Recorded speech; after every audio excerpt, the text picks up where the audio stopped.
Технологиялық үдерістер жануар мен адам арасындағы айырмашылыққа сәйкес тудыратын белгілі. Бүгін жануарларда бар, бірақ адамдарда кездеспейтін 5 қабілетпен таныстырмақпыз. Видео бастамас бұрын арнамызға тіркеліп, лайк басыңыздар. Ал ендеше біз видеомызға кеттік.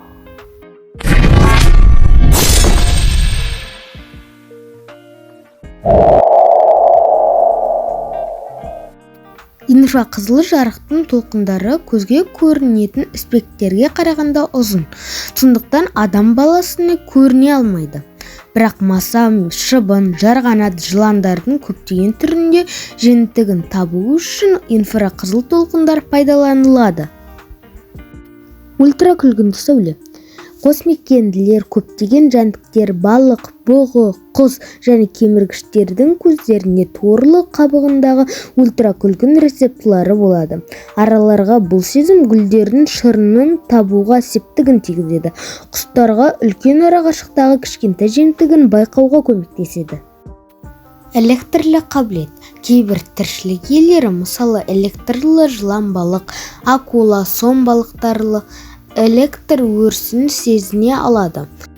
Оларға лоренцини ампулалары деген аталатын арнайы ағза көмектеседі.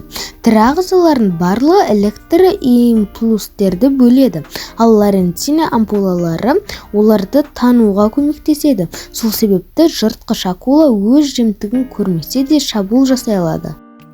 Инфрадыбыс. Олардың төмен жиіліктері дыбыстарға жатады.